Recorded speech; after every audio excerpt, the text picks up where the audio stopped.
Today, I'm thankful for the interview with Matt O'Neill.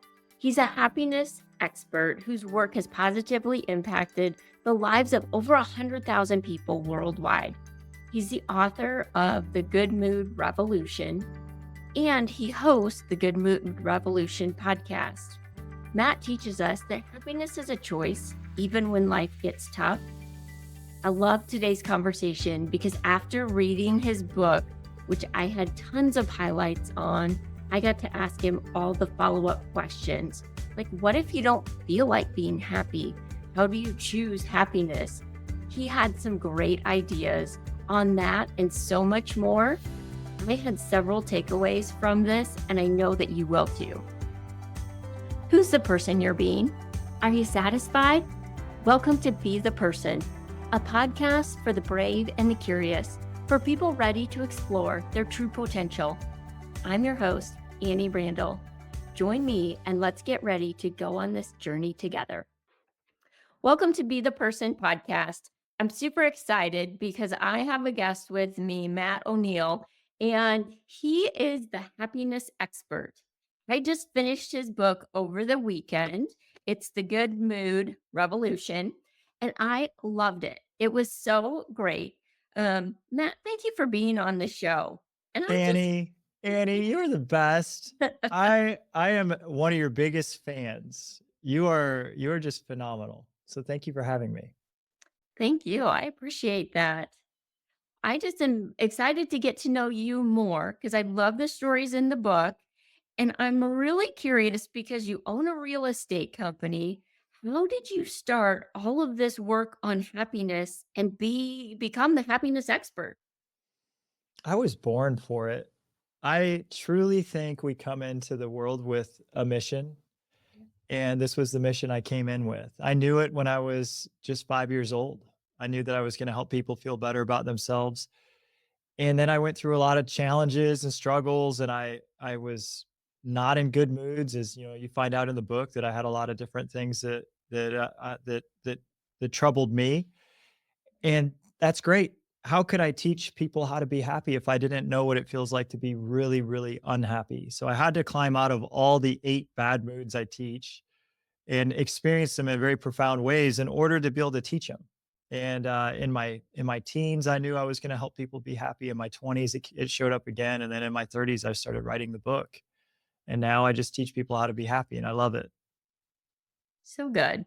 And I think, when we look at life, I think that's what we all want. We want to be happy. We want to feel connected to others. And sometimes I feel like I love how you break out the positive and the negative moods that you have to work for. But I feel like in today's society, a lot of times you ask people, how are you doing? And the answer is just fine. And I really feel like that's how they feel. Like they're almost just numb. Like they aren't feeling one side or the other. It's Yeah. kind of straight in the middle. Yeah. So when I ask my wife how she's doing and she says, fine, I'm like, what's wrong?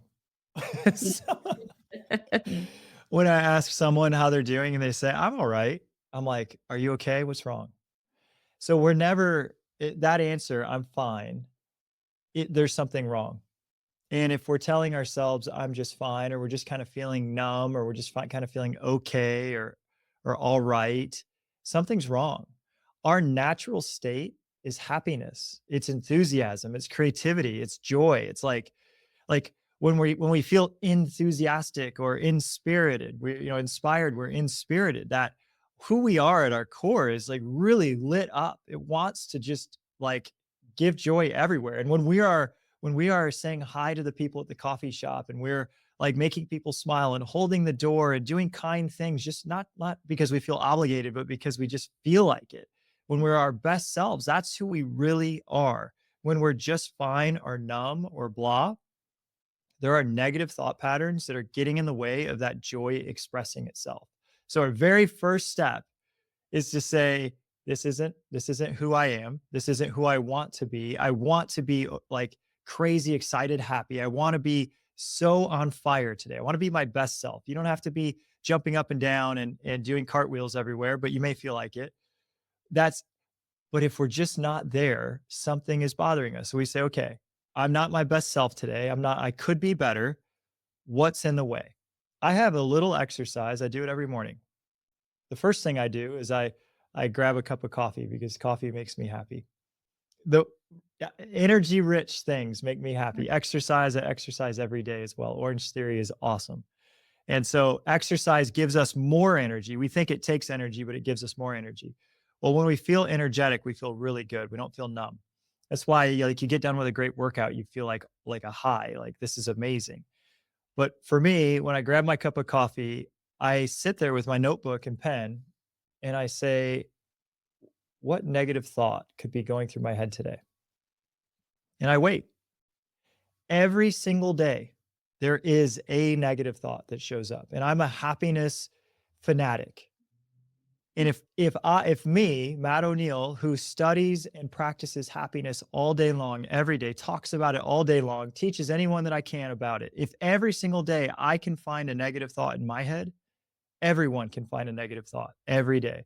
And what I want is I want to identify that negative thought and get it out on the page so that then I can reframe it. Mhm. If I don't, if I don't get the negative thought out of my head and reframe it, guess what happens? It grows, it festers, it becomes really big. I don't want to look at it. And then I kind of feel numb because I don't want to feel that negativity. So I just kind of numb it out. And then I don't feel anything. I'm not feeling excited. I'm not feeling creative. I'm not feeling inspired. I'm feeling just kind of blah because I don't want to feel it. So this morning I had a negative thought. Yesterday we found out that the office building that we own, we had built 4 years ago. Uh, there's water intrusion underneath all the windows. They're gonna have to uninstall all the windows. There's mold growing behind the walls. It's like hundreds of thousands of dollars to repair. We don't know if someone's gonna repair it or not. We own the building, so we definitely are responsible. And then that, so that shows up and I'm like, Katie, hey, look, no big deal. We'll figure it out. We'll solve it. But it still was big. And then that yesterday afternoon, I needed to get my son from school. And then I needed to take my daughter to her practice. And in between, I had to pack my bag because then I had to pick her up from practice because Katie was making dinner for the other kids. And I have a full day today. And I couldn't pack my bag in time because my 3-year-old came in. And as I put things in the bag, he pulled them out because he was helping me pack. And I'm so exhausted by the end of the night. And I actually have a headache, and I'm like, "This is super weird, Katie. I don't get headaches that often, but I have a headache. I don't know what's going on." This morning when I sat down in my journal, I said, "What's my negative thought?" And I said, "Man, the contractors that installed those windows wrong. That just sucks. I just have to deal with this huge headache." And I went, I had a negative thought that the issue was a headache. And what happened? I had manifested a headache. Okay. So the good news is that I have this practice every day where I can say, what's my negative thought? And I can get it down on paper. Do I have to deal with the building? Yeah, you bet. I have to take care of it.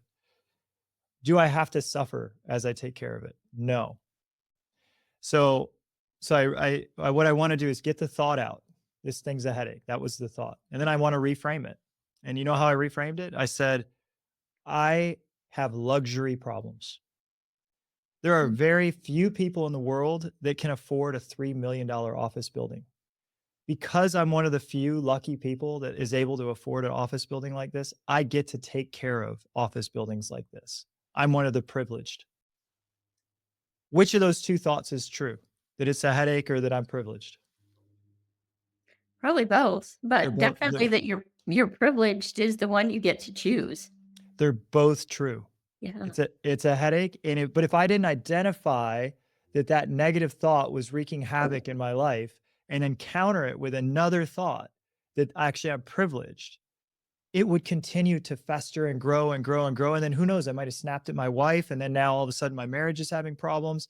I might have gotten so just blah that I'm not passionate at work, and then now my work is having problems. And then maybe I just feel so tired I don't work out. And now my health is having problems, right? One little negative thought could destroy a whole week, a whole month, a whole year.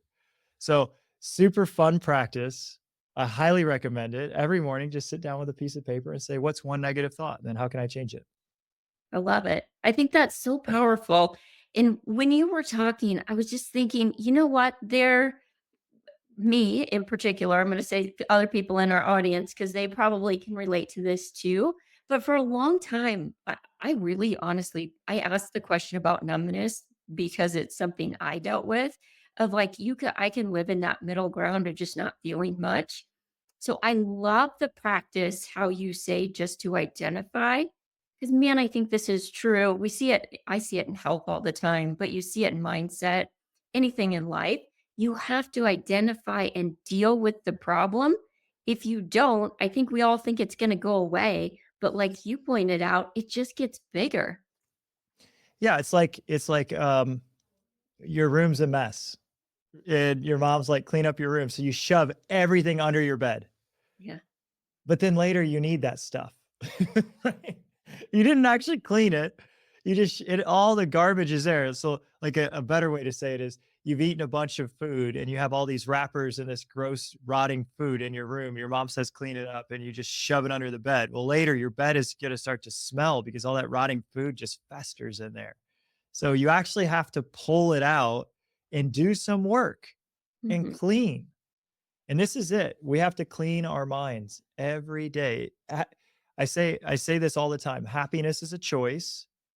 Most of us don't know it's a choice because we don't have the skill. Happiness is also a skill. No one teaches the skill. I'm teaching you the skill right here. This is it. So the skill is we have to identify what's negative. There's only 8 negative moods. There's just 8 bad moods. I talk about them in my book, Good Mood Revolution. Once we know there's only 8 negative moods, what negative mood am I feeling? And then how do I get out of it? And the book teaches how to get out of it, but we can talk about how to get out of each one.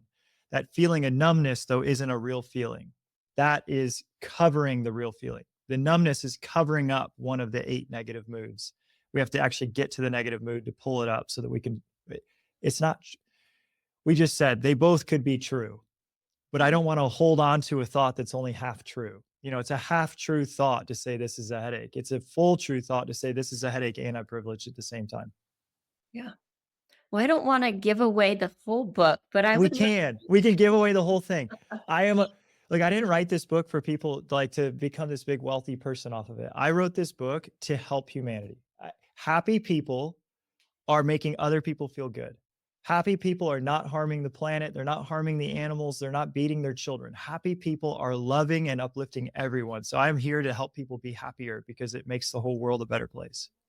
I love that. So good. Well, let's start with 2. Let's start with 2, and then I'll give you the one that stood out to me, and maybe you just tell us 2 of them, and really, if that is what people are dealing with, maybe give us some insight too. How do you get out of those? Great, I love it. What's one that speaks to you? What's one of the 8? Well, first I'll just list the 8 because Okay. everyone listening hasn't read the book. The most destructive one is shame, a feeling that I'm not enough as I am. All of us deal with it. We have to, if we don't clean that one up, it's gonna really cause some damage.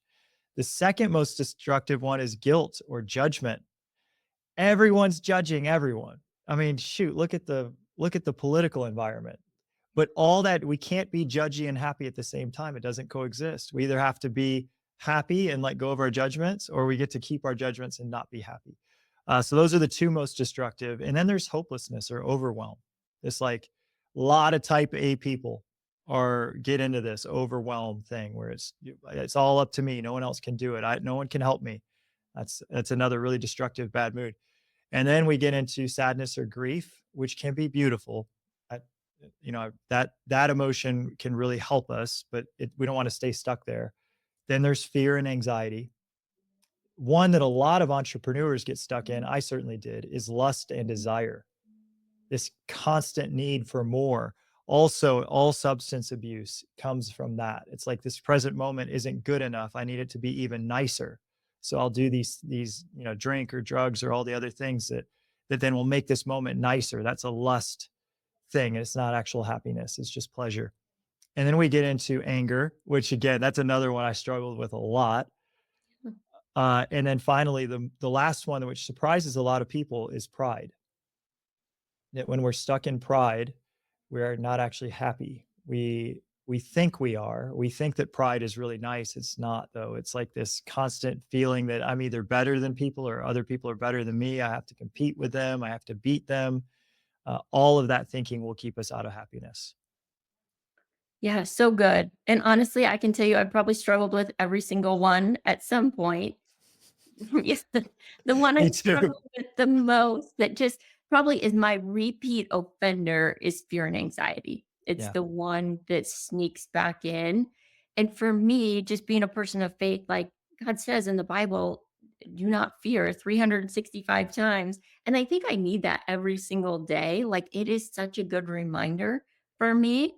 But talk to us about that one first, and then maybe a couple that you really struggle with. And I know you have great stories to go with them. So, you know, fear and anxiety are rampant. It's so common, and there's nothing wrong with any of us. This is the beautiful thing. All of us feel all 8 negative moods. All of us do. We were designed this way. This is like who gave us the option to choose fear and anxiety? God did. If he didn't want us to ever feel it, he wouldn't have even created the option to feel it. Now I know that some other people may say, "Well, we choose that. We create that." I'm like, God is too perfect. He's created too perfect of a universe that he knew that he was giving us options and he gave us free will. One of the things we have with our free will is the free will to choose the options that he set before us. And one of those options is to feel fearful and anxious. Now there's a positive side to it. We don't want to be bit by a snake. So we don't want to go over to a poisonous snake and start petting it if we don't know how to handle them. So the fear of snakes that is a positive thing, or we don't want to fall off of a cliff. The fear of a cliff is a positive thing. But this idea that we're going to stay living in a perpetual state of fear is something that's not going to help us at all. So the first thing to do is to admit it. I feel afraid. I'm feeling anxious. If we can just admit it, and then I love to say an affirmation after that, and I say, even though I'm feeling anxious today, it's okay. I Mhm. deeply accept myself. I deeply love myself. I'm not a fearful person. I'm not an anxious person. Who I am is beyond all this. I'm just feeling it today, and that's okay. These words are so important because what we resist persists. So if we're feeling anxious and we say, I shouldn't feel anxious and we resist it, well, the anxiousness actually persists. It stays there. So we have to accept it. We have to accept ourselves. We have to say, there's nothing wrong with me. I'm feeling this and it's okay. I accept myself as I feel this. Step one is we have to be aware. Step two is we have to accept it, that there's nothing wrong. Every human experiences fear and anxiety. No one's immune to it. And then the next thing is what's interesting about fear and anxiety is it feels like a big cloud. Like I just feel kind of fearful and anxious about Yeah. a lot. It's just like this big cloud of anxiety. We want to get very specific about what specifically is the fear that's triggering this feeling. It's like there's an ancient martial art called Aikido. And in Aikido, if someone's coming at you with a knife, the whole situation of this person coming at you with a knife feels really scary. But the only thing that's really scary that could actually hurt you is the tip of that knife. Mhm. And they teach that if you can just avoid the tip of the knife, you can disarm the situation. So you would focus in on the tip of the knife. Well, that's how I see fear. As fear feels like this big thing, I say, what is the tip of the knife? What is the one thing that I could be thinking that could make me feel fearful right now? When I ask this question, I get an answer. You will too. It's like our mind's like a computer. When we ask it a direct answer or a direct question, it gives us an answer. So sometimes when I ask that question, I get back the answer. I'm feeling afraid there won't be enough money. Yeah. That's often what my answer is. And I'm like, okay, good, great. So that's the fear. And then I can deal with it. All right. So if I'm feeling afraid there won't be enough money, what is this fear here to teach me? It's trying to tell me that maybe I'm heading towards some destruction. Maybe my activities haven't been enough and that we actually could not have enough money. So then I ask another question. I say, what's one thing I could do today to improve my situation? And as soon as I take action on that one thing, the fear quiets. Mm. So I don't know if that's helpful or not for you, but it always helps me. The fear is there to help us. It's not there to hurt us. It's there because it's trying to direct our action. So good. I was taking notes on all of the things because I think you're right. Just again, identifying it. We want to push it under the rug, or I do. Um, and just getting specific. And then, because sometimes it just goes into, oh my gosh, there's nothing I can do about it. That's often my fear as a business owner, too. I feel like people depend on me. What if I don't have enough money to pay them and pay a rent? And I can just snowball out of control if I let myself. But then asking that one specific question, like, hey, what can I do about it today? How can I lead better? Mm. Because what I know is if I have fear, I spread that to everybody around me of like my family, my team. Instead of just dealing with what's going on inside of me, I spread it. And I don't want to be that leader. So I think this is super important to do the work yourself. I love this whole thing. I just wrote all those notes on it. And I think, yeah, and of course, fear and anxiety is projecting a negative future. Yeah. And what we hold in mind, we manifest. So we definitely we don't want to manifest this negative future that's this fear and anxiety. So we want to get real specific. And if it's like, hey, I'm a business owner, I have all these people to pay. What if we don't make it? What if the company goes out of business? That's like a negative future that probably isn't going to happen. We know because you're in business and doing very well, but it's still there. So we're like, okay, so that's the fear. Nothing wrong with me. Everyone has fear. All business owners are afraid that they're going to run out of money. I'm normal. I accept it. What could I do today? And then I think of that part of the Bible where Jesus is telling his disciples to go to the other towns and preach. And they're Mm. like, okay, great. Well, what do we say? And he says, I'll tell you when you get there. That's it's like, okay, today I have this fear. It's saying do something to make our situation financially better. Tomorrow or the next day or when I get to the town to preach, God will tell me what to do that day too. So what is he saying to do today? The Lord's prayer says, "Give us today our daily bread." It doesn't say give me 10 months worth of bread. It says God will give us today's bread. So when we ask the question, what can I do today? God gives us our bread. He tells us what we can do today to make it better. And then 2 weeks from now, when we ask that same question, okay, I'm still afraid that we won't have enough money. What can I do today? He gives us our bread that day and tells us what to do that day. And 2 years from now, he tells us what to do. And if we look at it, every day of our life, God has been guiding us and telling us what to do that day, or else we wouldn't be alive right now. So true. And I think as humans, we just, man, we want that 10-year plan. We want to know all of the days. But What he if- does. That's why I love the Lord's Prayer, right? Yes. He doesn't say, give me 10 years worth of bread. Yeah. No. And this is faith, right? So faith over fear is so important. And it's of course, I'm I'm preaching to me. I have to say these exact same things. And sometimes business goes sideways, like yesterday, finding out we got hundreds of thousands of dollars of damage in our building. Fear is definitely going to show up with that situation.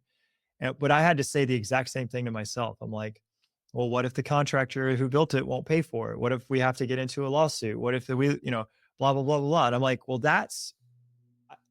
I can't solve 6 months from now's bread. What can I do today? And I said, what I can do today is I can call the contractor and let him know. And so I called the contractor. We spoke about it. I let him know. He's like, man, it's not the call I was hoping to get. I'm like, it's not the call I was hoping to make. He said, I'll send somebody out this week. So this morning, I'm like, what if he doesn't send someone this week? I'm like, well, then I'll deal with it. But it's like, what can I do today? Yeah. So good. I have a new protein bar that I just love. Aloha protein bars.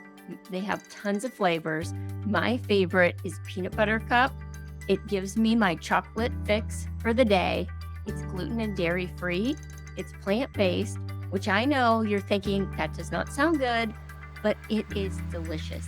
It comes in snack size, regular size, and I have both in my cabinet at all times.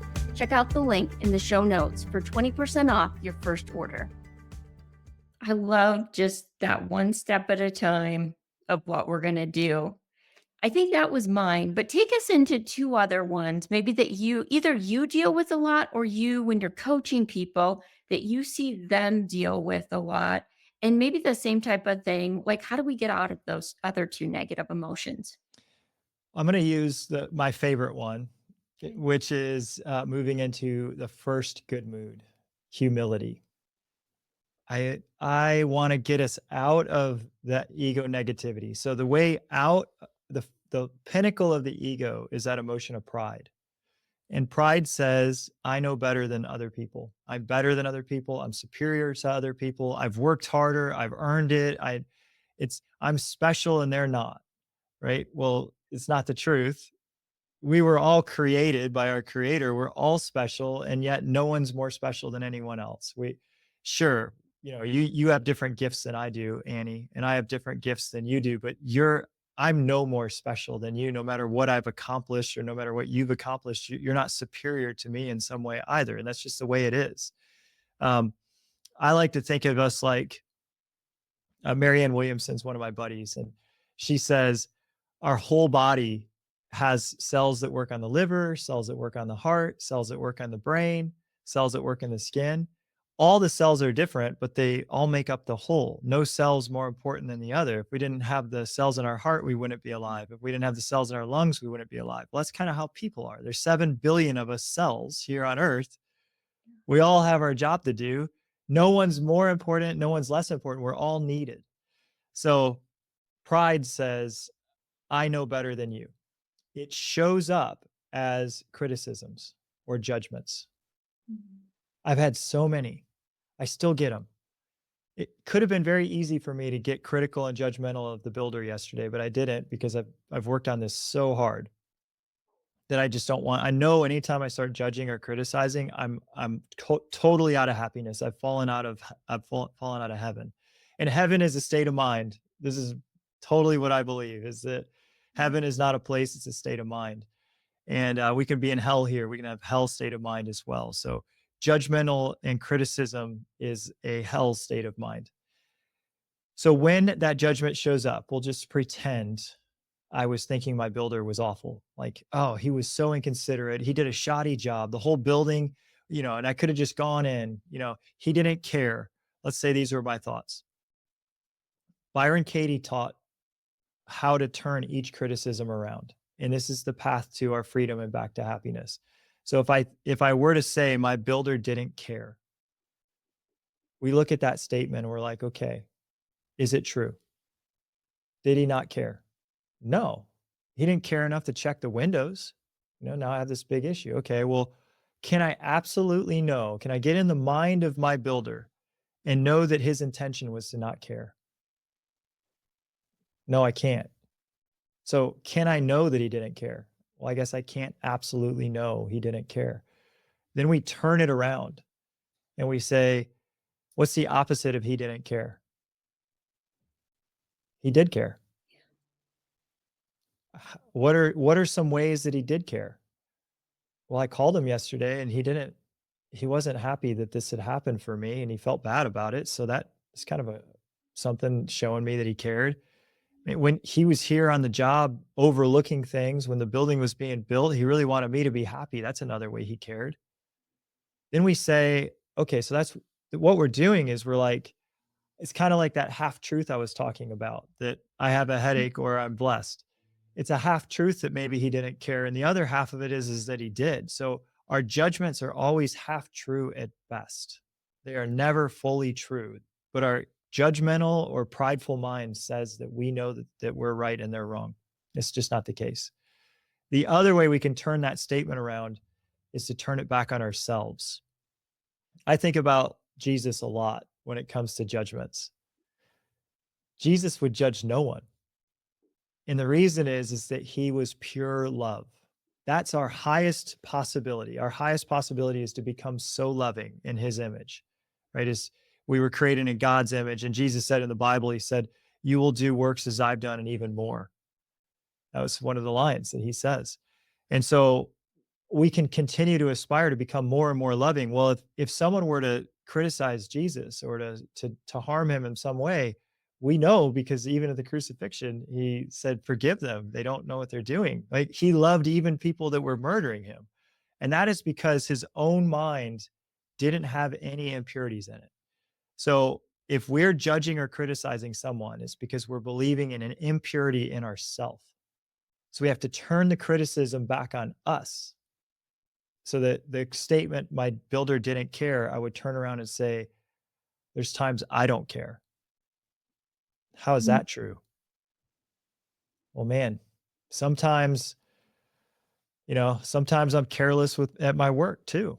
Sometimes I'm going so fast and I'm just trying to get it done and I'll send a quick email and that'll offend somebody. And I could have called them, but I didn't care enough to call. And then I've hurt their feelings. And so when we look at our judgment, one, that the opposite of is also true. And then two, that I am the thing I judge. The judgment goes away and we move into humility. And from that point, we can feel really happy again. I think that's really powerful just because you talk about going from a negative emotion and using the questions not to get to neutral, but to really get to a happy emotion. Like humility is one of the good mood emotions.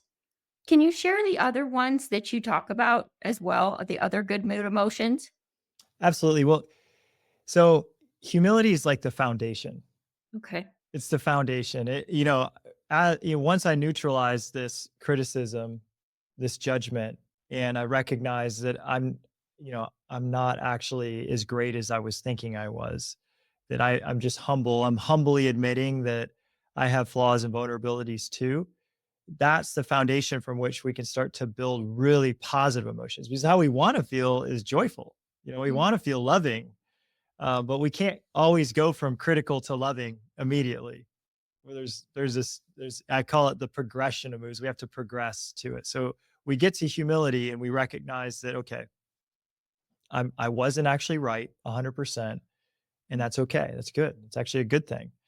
And I'm not God. I can't control everything. I think I want to control everything, but I'm not in control of it all. Someone else is. The next step after humility is responsibility. This is what I said. I own this building. Who's ultimately responsible for making sure it doesn't have mold? Mm. I am. So once I take responsibility instead of being this, helpless victim, I'm like, I do own this building. I owe a lot of money on it to the bank. My people need to work here. I'm going to have to fix it, even if they won't. I know it's up to me to fix it. That is empowerment. Because if I'm responsible, then I can do things to help my situation. From responsibility, we move into confidence.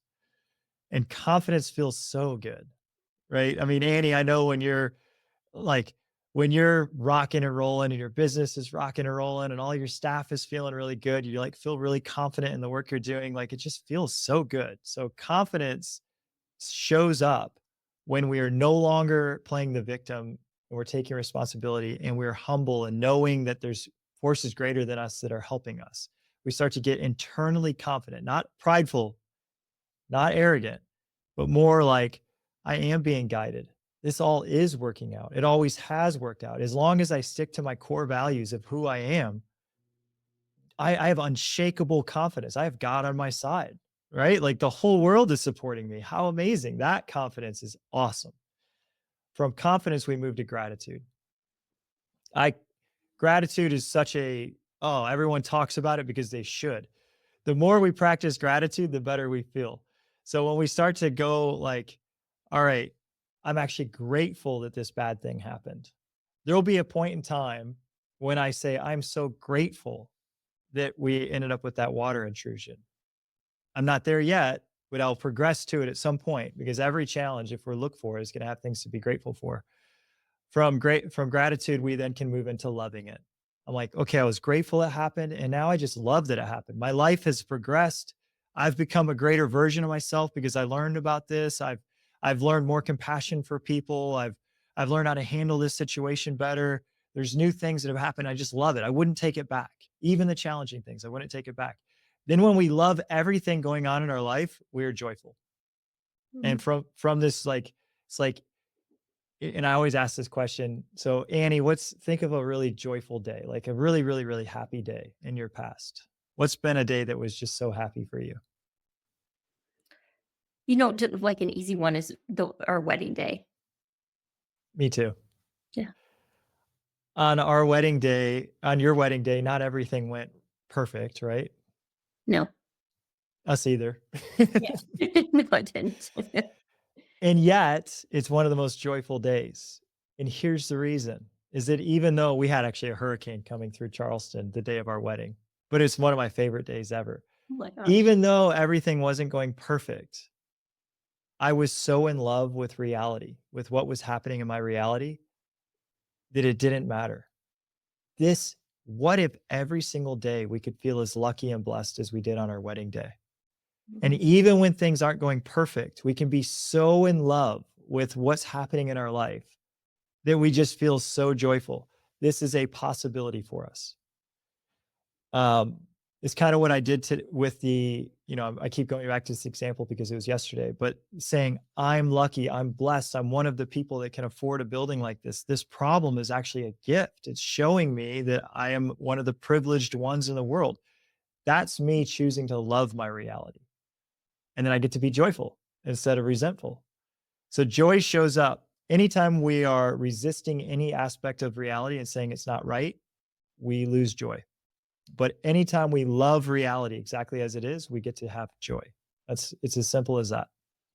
And then finally, the last one is peace. So peace, we think, the Bible talks about peace that passes all understanding. We think that we'll be finally have peace when all the problems stop, and we will. So when we die, there'll be peace then. But there could be peace on earth right now. We only get peace when we understand that we create peace in our mind as things are uncomfortable, that we can choose it, that we can choose to have a perspective that we're always guided, we're always looked out for, we're always protected, everything is for us, even when it looks like it's not. And I, you know, I aspire to live that way. Sometimes some challenges are so big that I lose it for a minute. Just know that I've just gone through the whole progression of moods. Just know that anytime we're not feeling joyful, peaceful, loving, grateful, we are misperceiving God's reality. We are missing it somehow. We're believing some negative thought that's not even true. And we just need to find it and turn it around. So good. I feel like this year I've done a lot of work on this because, and even when you outline these, I can see the progression in myself. And for several months of the year, I wasn't able to work out, and um it's frustrating because that is really my go-to to relieve stress. But I turned to meditation instead and really started envisioning the things that I want to be true in life. Like, it's still they aren't all there yet, but I'm still envisioning those. I'm feeling grateful for when they happen because I believe they're going to happen. So I think just taking that gratitude, um, for me, it's easier to just I almost have to just slow down life to do it. Because in the moment, if you tell me, Annie, feel grateful, like I want to, but it is sometimes a struggle. So I think when I slow things down, I envision all of the things that are great and happening in my life. Then I can start to feel those. And then I can move into, yes, I can love people. I can feel that joy and peace. But man, in the midst of the day, if I don't do that first, it becomes a whirlwind of stuff. Does that make Totally. sense? Yeah, I totally agree. I love there's two things about what you just said that I wanted to highlight. The first is you were feeling really disappointed you couldn't exercise, but what's the gift? You Yeah, that I you learned to meditate. you gain meditation. Hmm. What if everything's divinely guided and you needed the gift of meditation to progress, and the only way to get you to meditate was to take away exercise? Yeah, I think that's true. And that's honestly what I'm believing right now because, man, in the time it was so frustrating, but yet I knew I could just be frustrated or I can ask the question, like, what is this supposed to teach me? And Mhm. honestly, if you would have told me meditation in January, I would have laughed because I'm the girl that couldn't sit still for 5 minutes. but it's now like part of my morning routine and practice that I really love. It's beautiful. It's such a beautiful story, and it illustrates exactly it's the whole progression of moods right there in that one beautiful story.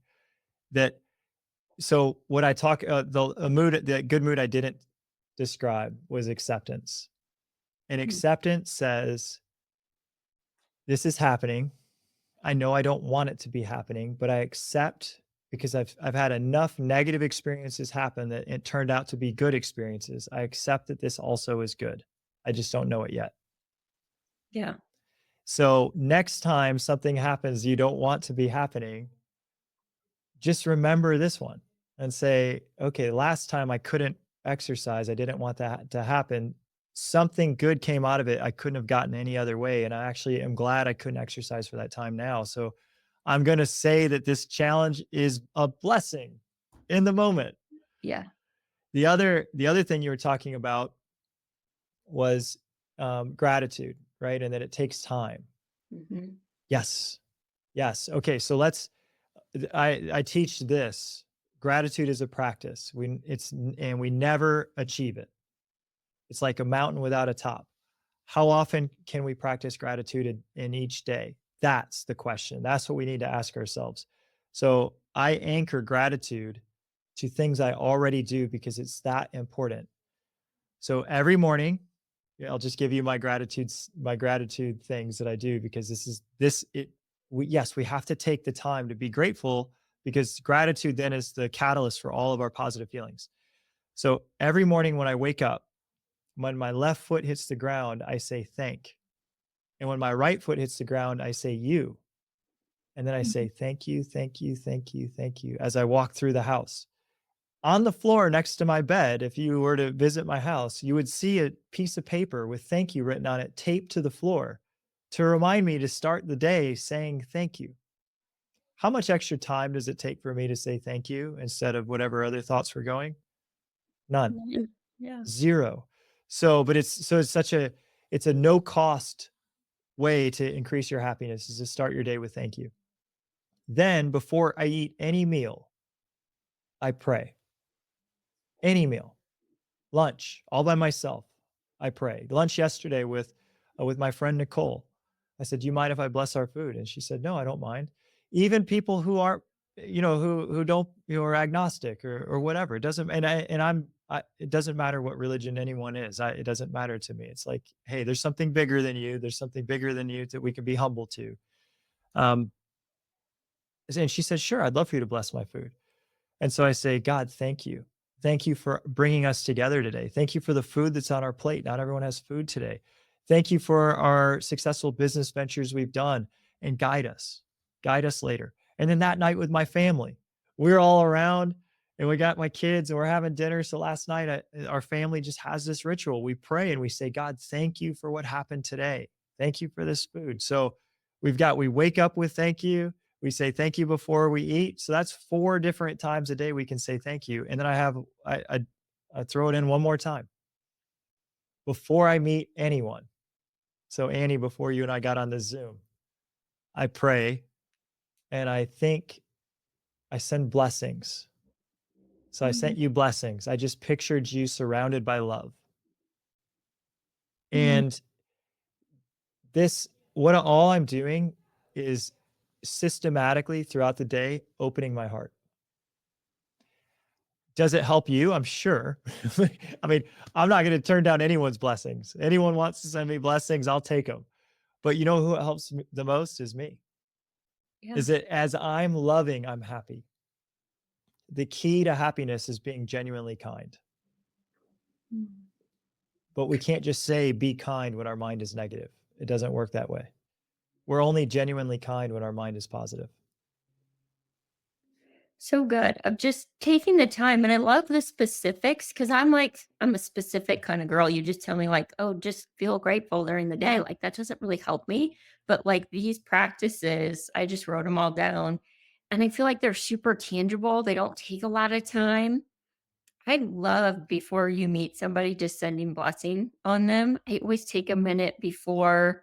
Like even the podcast recording or going into a meeting, like setting the intention, but I'm going to add on to also like set a blessing for that person because I think you're right. It helps them, but it helps you more. I, Marianne Williamson taught me that, and she she says she actually pictures Jesus giving them a hug. Hmm. And she said, she's like, if I'm going into a board meeting and there's a bunch of people around the table, she said she'll picture Jesus going to each of them and hugging each of them and surrounding them with love. And then she walks in. Now, how would I talk to somebody who Jesus had just hugged? I would be so kind to them. Right. And I just love it. I love that practice. Now, this is where it hit me. I was just talking to Marianne on Monday, and I was like, "Oh man, I do that at work. I do that on my podcasts, but I don't do it before I come home." Mm. And she said, "You don't think it's worthwhile to send blessings and love to your children before you see them?" I was like, "Of course it is." Yeah. But what am I doing? I'm like on the phone trying to make one more call, trying to get one more thing done. I'm so busy. I'm so important that I don't have time to bless my own family. And then I could walk in and my daughter could be running up to me, "Daddy, daddy, daddy." And I'm like, "No, not right now." Mm. So this is a reminder for me, take 60 seconds in the car before I get to the house and send blessings to each of my family members. That's good. Super powerful because I could get in that exact same thing of just the busyness and go to. So I'm going to do that. I think I need a sticky note in my car, maybe. Yeah, I mean, it's a lot. I mean, we've obviously I'm giving a lot of different things we can do. My hope is that anyone that listens to this just does one, and Yeah. that all of these habits we just take one at a time. If I can just implement one right now, what's the one that's speaking to me the most? We don't have to implement 15 habits. Like it's taken me 20 years to implement these habits. But as I implement one, I become a little bit happier. And then I still have this illusion that I need to be super busy and productive and not happy. And so then I don't have time to do the blessings before every meeting. And so I won't do that one right now. But then I hear it again and I'm like, "Yeah, maybe I should try that." And I implement that one and I'm like, you know what happened? All my meetings became 10 times more productive and my production actually went through the roof because I wasn't too busy. I was Mhm. caring about the people I was with. And Yeah. that's really how we get things done. So good. Well, I want to wrap us up here with definitely, I'll put the link to your book, The Good Mood Revolution. And I loved it. I honestly have lots of it highlighted. But tell me, other than that, maybe one or other two other books that are your very favorites. Oh yeah. So I I'm a huge fan of Matthew Micheletti, and Matt and Ashley Cottrell are the yoga couple. They wrote a book called The Inner Work, and I just loved it. And I loved it so much I reached out to them, and I ended up being coached by Matt for 2 years. He is and Ashley is just amazing. Those 2 are awesome. So The Inner Work by Matt and Ash is one of my favorites. And then I loved Michael Singer's book, The Untethered Soul. That I've read that book multiple times. Every time I read it, I highlight the whole thing. Like, Yeah. it's just have you read that one? I haven't, but you know what? It's like working up on my list. I have always a list of books I'm going to Me read. too. And you're not the first person who's brought that one up, so I think it needs to move, like, more to the top. I There's appreciate that. I haven't heard either one of those, so I th love it.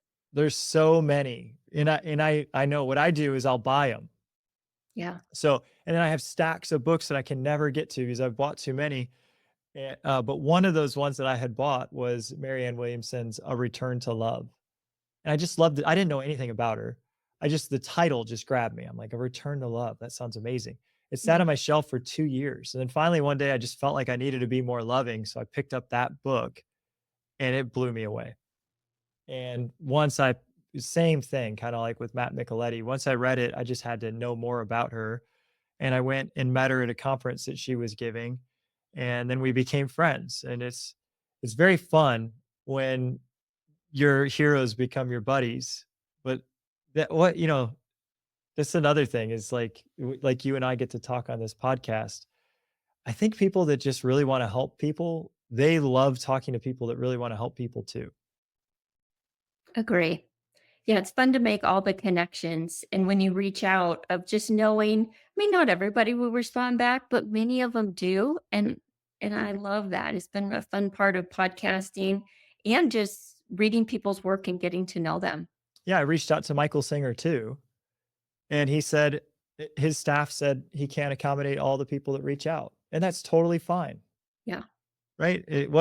We weren't meant to connect, Hmm. but the people we're meant to connect with, we connect with. We do kind of have to be a little bit bold though and, and say, I'd like to connect. Man, I know people are listening. They're going to want more of you, more of like what you do. What is the best way to connect with you? So your podcast, Be the Person, is one of my favorites. I just love your vulnerability and your authenticity.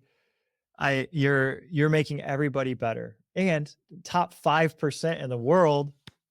Mm, thank you. I really appreciate that. And if someone's looking to add a second podcast to their listening each week, the Good Mood Revolution, every week I just talk about how to be happier. So if you're looking for that jolt of positivity to add to podcasting, I'd say check out Good Mood Revolution on Apple or Spotify. Awesome. I love that. It's such a great podcast too, and I will definitely link to it. Thank you. Yeah. Well, man, I appreciate you taking time. I know you have a busy schedule, lots to do, but I appreciate you taking time to be with me today, to go through some of the things on the book, to even relate them to me personally. It means a lot, and I appreciate you. I appreciate you so much. Keep being that person. Thank you. Everyone, if this resonated with you, please share it with somebody that you want to be more happier or you think could benefit from this work. We need a world of happy people. So I would love you to share the podcast. And always, it would mean the world to me if you would give a 5-star review to help it grow so more people can hear about this work. I'm going to put 5 stars on Apple and Spotify. Thank you. I appreciate that. All right. Have a great day, everyone.